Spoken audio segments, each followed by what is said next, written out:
Nous sommes Lynn et Stéphane. Bienvenue à Passion Road Trip et Overland. On vient de traverser le I-70. On s'en va donc du côté nord dans d'autres canyons qui sont devant nous autres présentement. Toujours sur la traque de la BDR Utah. Donc ça traverse l'Utah du sud au nord. On fait ça dans une portion.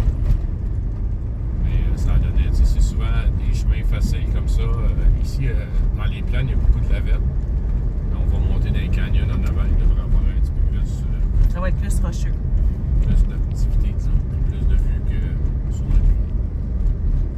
puits. Donc, comme Stéphane l'a mentionné, aujourd'hui, on vous présente la deuxième partie de la Utah BDR, laquelle on va poursuivre jusqu'au campement près de San Rafael Swell.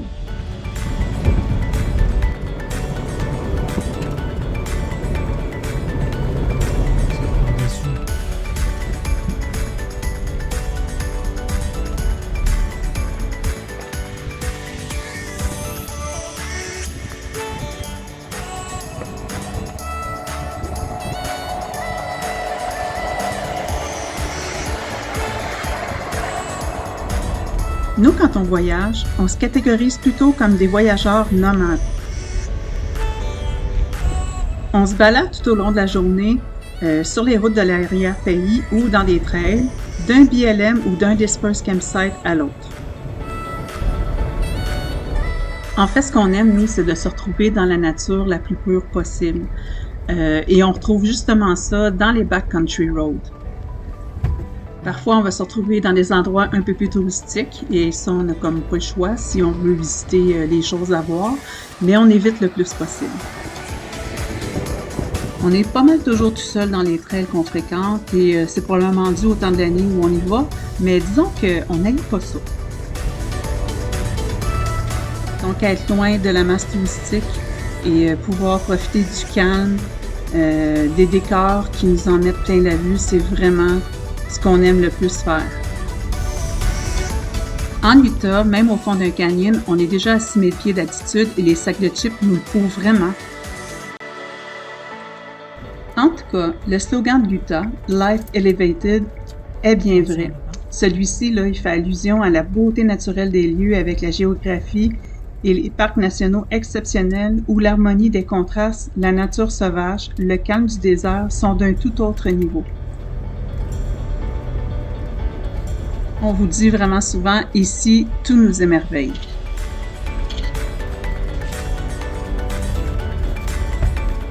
Donc, tout ce que vous voyez ici en formation géologique, qu'on peut observer en fait un peu partout en Utah, c'est du sandstone. Cette roche-là, elle s'est formée à partir de dunes de sable datant de l'ère jurassique, donc des années 180 à 200 millions d'années avant notre ère.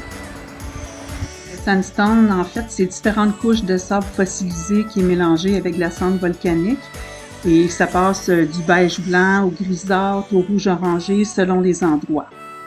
On trouve donc différentes formations de ces sédiments-là dans les parcs de Zion, Capitol Reef, également dans Canyon et le parc d'Arches, puis finalement dans le Grand Staircase. Ça me rappelle un passé pas si lointain. Ouais.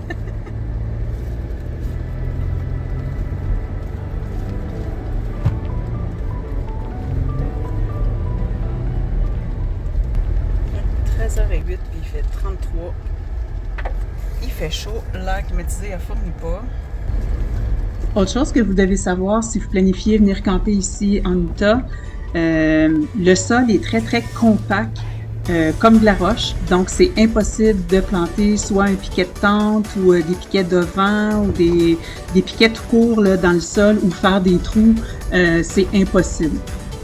Donc, vous allez faire probablement comme nous et user des stratégies pour faire venir vos équipements par terre, c'est-à-dire utiliser des roches. Ici, on a une descente de côte sur un Mojave 3.6 automatique. On est sur le 4 lots présentement. Donc, il va shifter presque automatiquement. Mais si je passe en mode manuel, je peux choisir de rester sur le 2. Si je donne pas de gaz, il va simplement garder sa vitesse. C'est pas un cruise control, mais ça va m'éviter de toucher les freins. Là, je suis repassé en mode automatique, donc il va changer de vitesse, troisième. 60 encore. Encore là, la troisième, mettons, ou les autres vitesses, si tu donnes pas de gaz, ben, ça va rester sur la troisième, éviter de prendre la vitesse inutile en descendant et de faire chauffer les freins. C'est ce qu'on veut pas, faire chauffer les freins.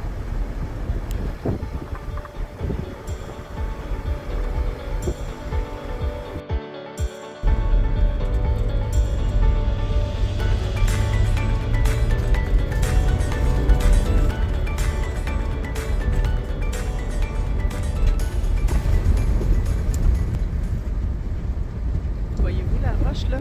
Elle s'est décrochée d'en haut ici. Elle est aussi grosse que mon camion, c'est fou là. C'est intense.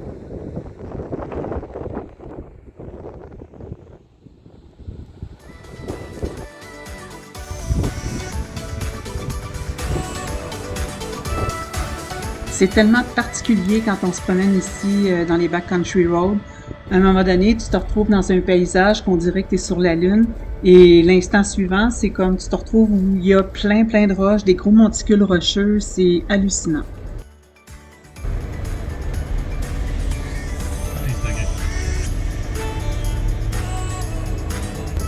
Donc évidemment, on s'aventure pas comme ça dans les backcountry roads sans avoir une réserve d'eau suffisante pour la journée et même un peu plus, ainsi que le réservoir plein d'essence au cas où.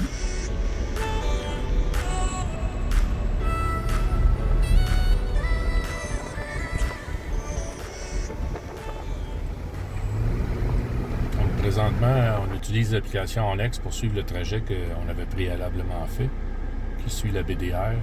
Là, je vais avoir une idée à quelle distance je suis rendu de la prochaine route. Fait qu'on peut tenir les deux doigts, puis ça l'affiche entre les deux. Ma chérie va me dire combien de kilomètres. Je vois pas plus. Il y a une ligne rouge qui apparaît, 3,8 km entre les deux. Donc c'est un moyen de mesurer facilement. C'est sûr que ça c'est des S, on peut figurer peut-être un 4-5 km, mais si on roule un 8-10 km/h, ça va peut-être nous prendre une demi-heure se rendre à cette intersection-là. En théorie, il y a une route de campagne ici, là, la 199 ou la 160, quelque chose qui passe.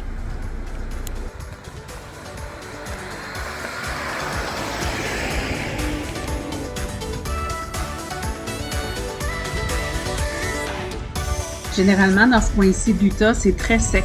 Et le sol, quand il pleut, il absorbe difficilement l'eau qui reste en surface, ce qui fait que quand on essaie de rouler, ça fait comme un mélange de boîte et de glaise mélangés ensemble et ça remplit les crampons des pneus. Donc, il faut penser par deux fois avant de se rendre dans les backcountry roads et de voir la météo. Il faut s'informer pour la météo, à savoir si la température va être clémente la journée où on prévoit aller s'y promener.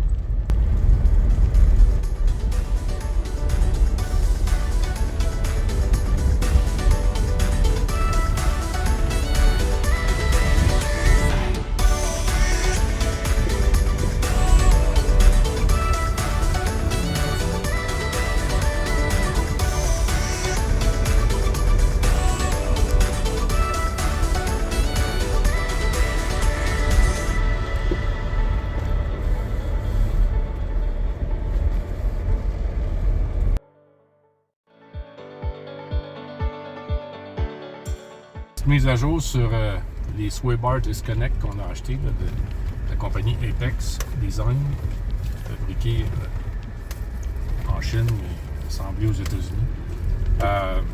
C'est 4 boulons à défaire en avant pour enlever ceux d'origine. Il y a un Moab. Nous autres, il n'y a pas de Sway Bar Disconnect, là, la base stabilisatrice. On n'a pas de bouton à l'intérieur, juste le Rubicon qui a ça. Par contre, c'est le jour et la nuit, on est très chargé sur l'arrière. Quand on prend des bosses, on peut voir que le devant ne travaille pas sur la bosse, juste les roues. Mais après ça, c'est l'arrière qui fait le tangage de gauche à droite. Donc on a réduit à peu près de moitié, parce qu'avant ça, on tanguait en passant les roues d'en avant, puis après ça, on tanguait les roues arrière. Ça fait une grosse différence pour ceux qui ont peut-être des problèmes de dos ou autres, mais aussi, si c'est plus facile pour nous, c'est plus facile pour la mécanique. Puis ça, ben, on aime ça parce que la mécanique va durer plus longtemps.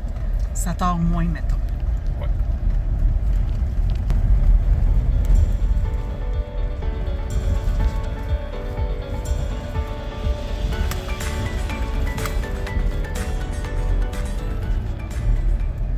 Autre chose qu'on aime beaucoup quand on se promène en backcountry road en Utah, notamment près de Moab, on observe des genévriers et ils sont magnifiques. Il y en a qui sont comme tordus par le vent, mais ça donne des formes superbes. Et j'ai été vraiment surprise de savoir que ces arbres-là ont plus de 900 ans pour la plupart et certains peuvent atteindre même le 1500 ans.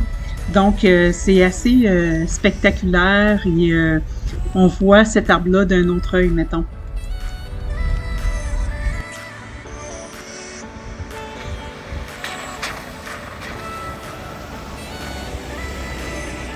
Les genévriers qu'on retrouve dans le coin de Moab, dans la trail de Hell's Revenge, ont en moyenne 600 ans.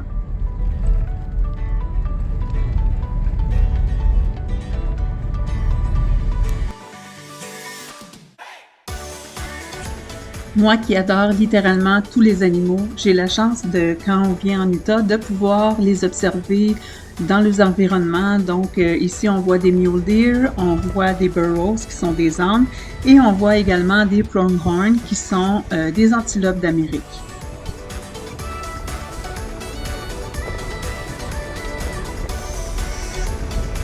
On en voit beaucoup ici, puis moi, quand je les vois, je suis aux anges. Je peux passer des heures à rester à les regarder. Là, en quelques minutes, on change totalement de décor, ça devient ultra désertique.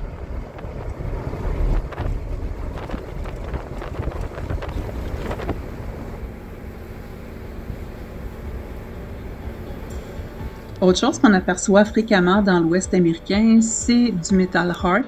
Donc, c'est des structures de métal qui représentent des cow-boys et leur bétail. Et oui, on atteint un beau 37 degrés en fin d'après-midi. Vive le désert!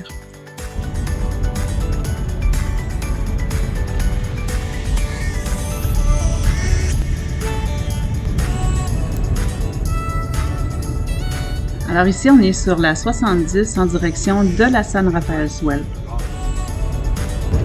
Donc, de la 70 à cette distance-ci, même si on est encore loin, on est capable de voir la formation géologique qui distingue si bien l'entrée de la San Rafael Swell.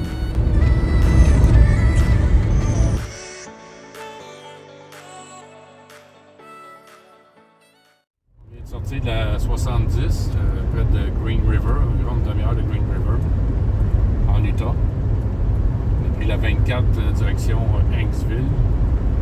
Ben, on va sortir sur des trails ou des routes, là, je vais le savoir dans quelques instants, mais on est obligé de faire un détour parce qu'on ne peut pas sortir directement de l'autoroute où on veut aller camper. Turn right on San Rafael Valley Spur. C'est là qu'on tourne. On va coucher tout près de l'entrée de San Rafael, mais via des canyons, fait qu'il y a un campement qui est pas loin de l'autoroute. C'est là qu'on s'en retourne demain à San Rafael Swell, continuer la visite qu'on a faite l'année passée. On va continuer à explorer, en fait, San Rafael Swell. Ouais, demain, c'est la trail Black Dragon qui s'appelle dans San Rafael Swell. Donc, un bout d'asphalte. In 2 kilometers, turn right on Shadscale Mesa. Donc là, la première section doit être un bout d'asphalte, mais comme on peut voir, l'asphalte en pointillé, entre guillemets, est une très vieille route. Et après ça, on va remonter direction nord vers l'autoroute 70. Dans le fond, il faut traverser l'Interstate, mais par en dessous. Probablement un petit tunnel, on va vous montrer dans quelques instants de quoi ça a l'air.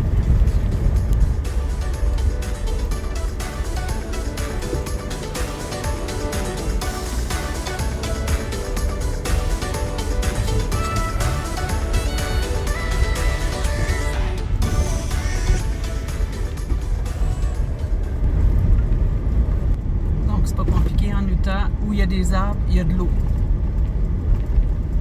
Où il n'y a pas d'arbres, il n'y a pas d'eau. Turn right on Shadscale Mesa.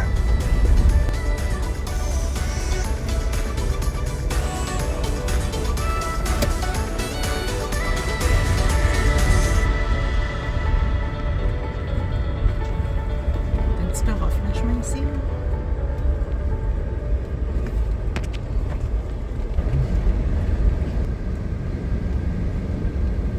Ça roule un petit peu mieux.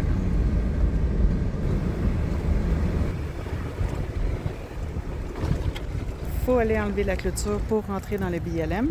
Et il y a des tumbleweeds à plein accrochés après la clôture. En fait, les tumbleweeds, c'est de la sauge séchée. C'est quand même assez gros. Prends-en un, Steph. Ça pique. Oui, c'est de la sauge séchée et quand elle est morte, elle se détache du sol et roule par terre. Fait que tu peux la laisser partir pour montrer ce que ça fait. Il vente assez pour ça, je pense. Ça va sur toi. Elle roule.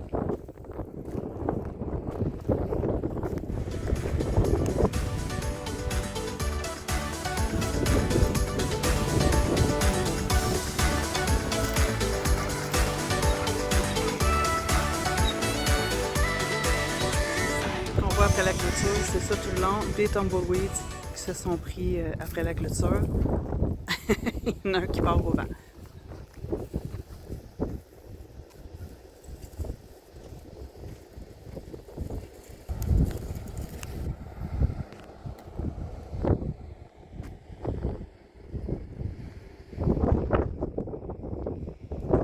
Ce qu'on voit devant nous, c'est San Rafael Swell, donc il y a plusieurs, on va dire millions d'années sûrement. La croûte terrestre a levé sûrement avec des pressions de magma souterraine. C'est la croûte terrestre qui est cassée là, devant nous autres. C'est vraiment tout ça, Swell, c'est comme une enflure. Là. Donc ça fait comme une grosse carapace de tortue quand on le regarde sur Internet, là, vue satellite. C'est plusieurs centaines de pieds de haut, peut-être même 1000 pieds, je sais pas. Puis ça a une cinquantaine de kilomètres de large par peut-être 60 ou 100 de long, je sais pas. Bref, on roule en direction de ça pour aller se trouver un campement. Il se peut avoir un BLM juste l'autre côté de l'autoroute I-70.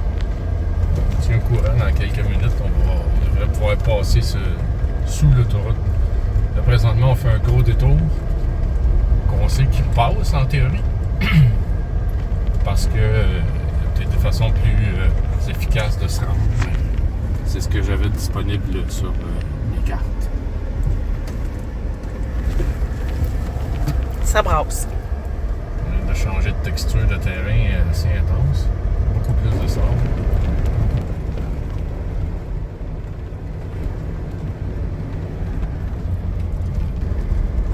Vous voyez devant nous, c'est une dust wind. Comme une tornade de poussière.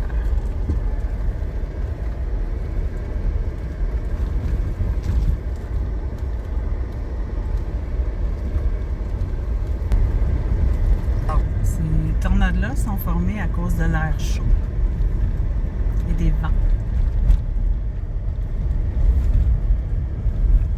Ils sont très très fréquents où est-ce que c'est désertique. On en a eu beaucoup l'année passée quand on était dans le désert de Californie et aussi dans le Nevada. En Arizona aussi. C'est spectaculaire de voir la formation rocheuse. Qu'est-ce que ça a fait, là? La base, c'est comme des triangles. La croûte terrestre, elle a littéralement cassé à cet endroit-là. C'est bien spécial.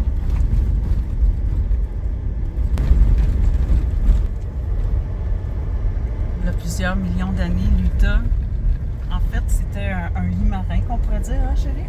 Dans le fond de l'océan. Oui, c'est dans le fond de l'océan.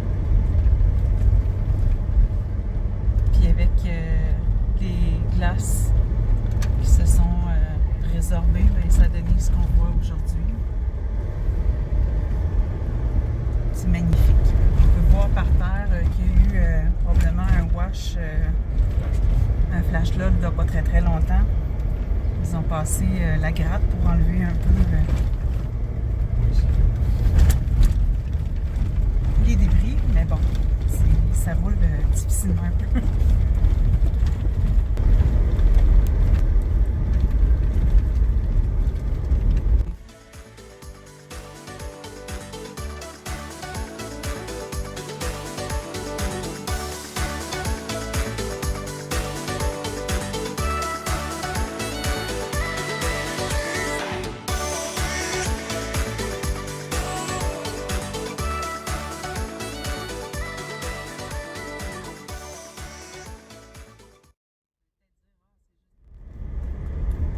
l'endroit où on s'en va camper, Stéphane vient de dire qu'il y a un autre accès pour se rendre, autre que par cet endroit-ci qui est plus comme bon pour les véhicules en route. Là. Donc, il doit y avoir un accès plus facile pour se rendre puisqu'il y a des VR qui se rendent là-bas.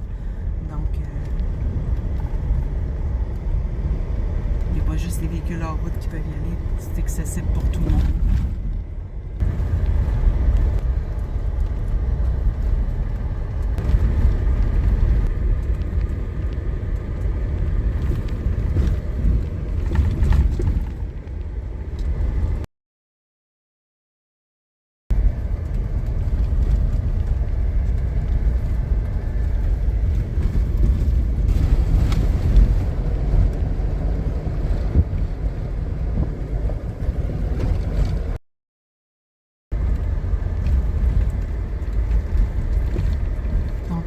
Passer en bas de la 70.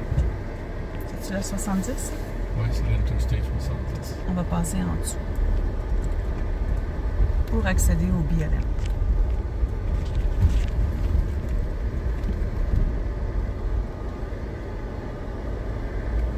Vas-tu sortir aller voir si on passe? Je pense qu'on Avec l'antenne aussi?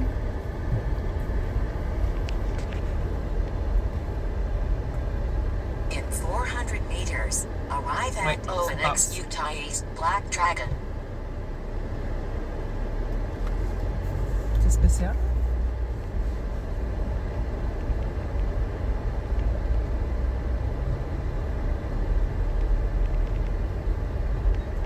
Donc là, on passe en dessous de la I-70.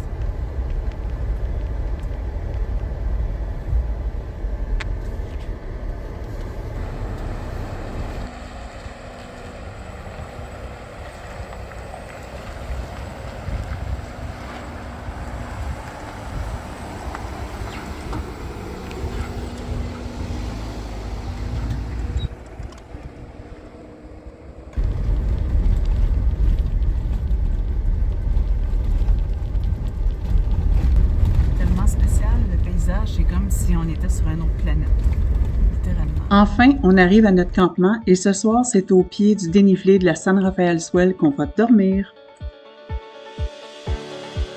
Vous aimez le contenu de nos vidéos et vous voulez être avisé lorsque ceux-ci sont mis en ligne? Faites-nous donc un petit like et abonnez-vous à notre page. Partagez à vos familles et amis afin de nous faire connaître. Merci!